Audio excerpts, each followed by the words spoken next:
Hey everybody, Brian Shannon here from alphatrends.net. It is Saturday, the 22nd of March, and this week we saw the markets hold their ground basically. It wasn't actually until the last 10 minutes of the day that the S&P 500 was able to close positive for the week, same with the NASDAQ and the Russell 2000. The leaders were the energy, and that was energy stocks as well as crude oil, and then a little bit of continued strength from the financials, which are still up 2.5%. So let's take a look at these charts and make some sense of it.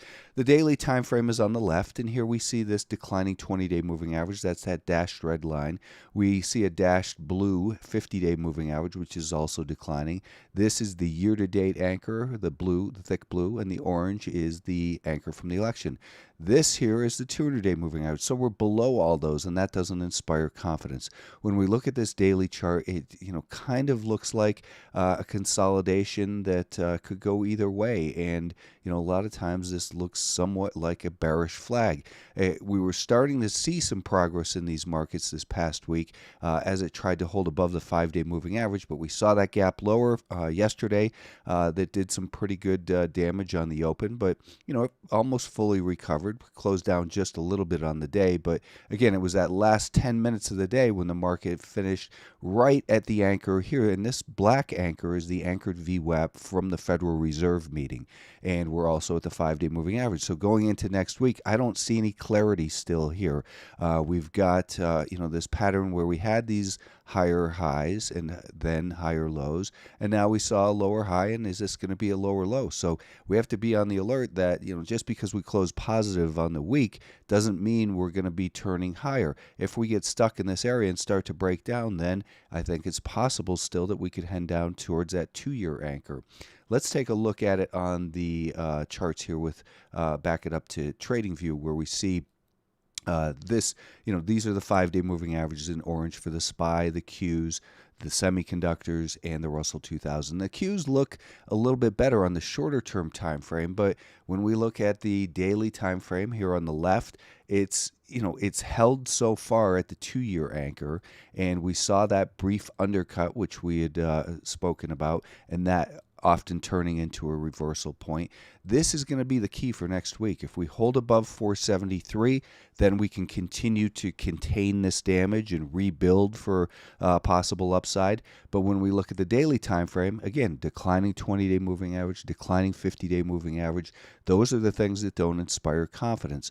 We've got this little band of supply up in here right now, so I wouldn't want to be a buyer if it got just ran quickly above it. I'd like this because it would be extended at that point. I'd like to see it run up to there, maybe pull back, create some higher lows, and then get going so you could manage risk a lot better. But when I look at this 30-minute time frame, I just see a choppy environment here that really is continuing to say, this is the danger. If we get below and hold below 473 for, let's say, more than 30 minutes, then I think it's highly likely we're going to go undercut this low, and we'll see what happens after that. The Russell 2000 continues to be pretty much the worst market as it has been.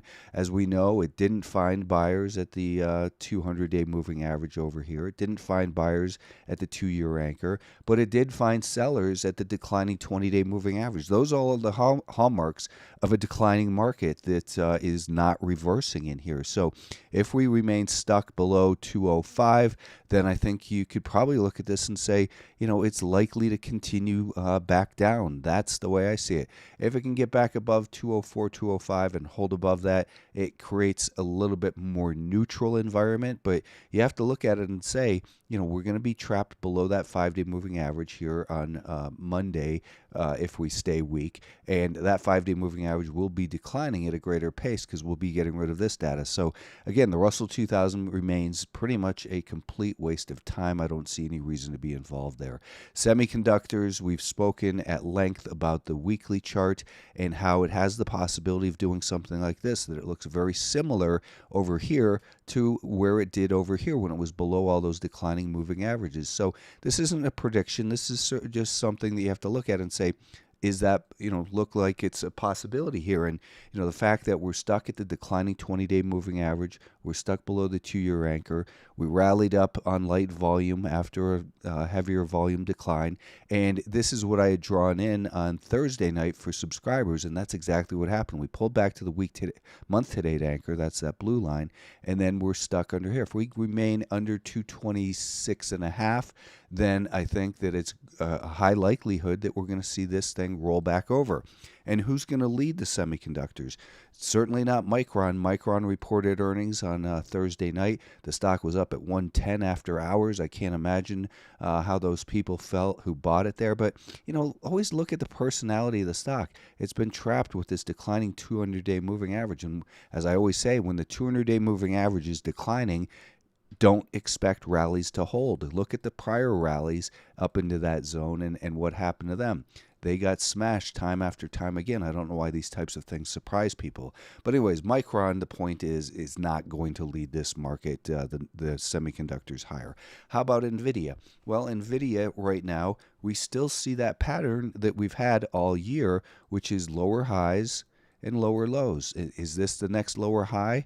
We'll see. But right now, when we look at the anchor off of the recent low, we're just kind of flirting with that right now. And if that gives way and we get stuck below this 5-day moving average, which you can see is declining, then if we break this month-to-date anchor, I think it's highly possible and likely that we break down in NVIDIA, and that's going to drag the semiconductors with it. If the semiconductors get dragged lower, then the Qs are going to get dragged lower. That's going to set off a whole chain reaction. So as I've been saying week after week here, or the last couple of weeks, I don't see the bullish scenario that so many people want to see.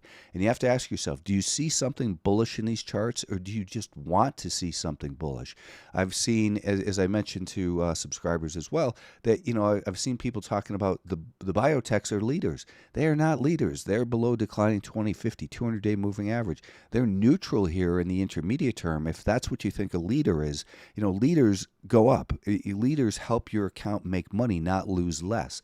And just going sideways here for last month, it just means you've been wasting your time with these things. And if you look at the other biotech index, the IBB, it probably even looks worse. So biotechs are just garbage. I would say continue to stay away from them.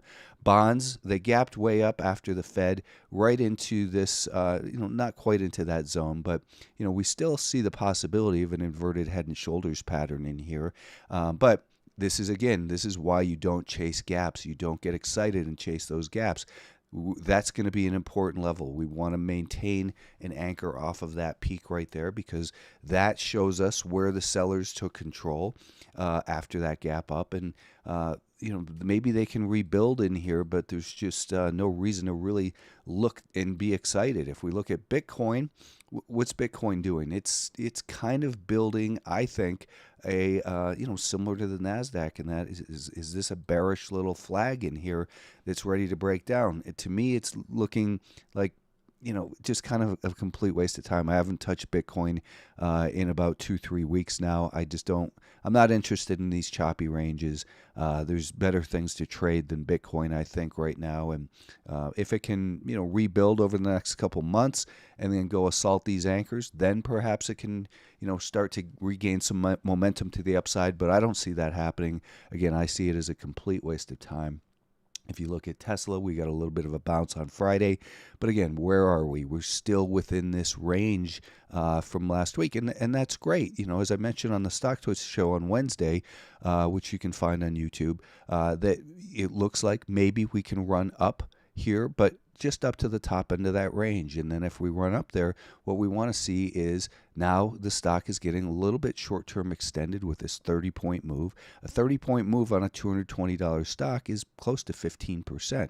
So I wouldn't chase this breakout. In fact, if it broke out here, I think that you're likely to lose money chasing a breakout like that. Doesn't mean it can't happen, and it doesn't mean, hey, Brian, you said it would fail. I'm not saying it will fail, but I think it's highly likely. So if you're long Tesla, on a breakout, be aware that it's time to raise your stop, not to get overly excited. It's still below a declining 20, 50, 200-day moving average. So a lot of damage done in Tesla. Palantir started to get moving here a little bit. It finally broke past that anchor from the all-time high and the year-to-date. The blue is the year-to-date. So, it's grudgingly going higher in here. So it continues to be a grinding higher type of stock. I don't know how else to describe it, but you look at Google. What's going on with Google? Is this a bullish scenario in here? It's deeply oversold, but we still see the pattern is lower highs and lower lows, and you just put these little boxes on it if you want to see it. Microsoft, it's still broken on that weekly time frame, as we discussed. Looks very similar to semiconductors. That if we get bounces in here, go ahead and trade the bounces, but understand that they're most likely just bounces. They are not going to turn around very easily, not when you're below all these declining longer-term moving averages.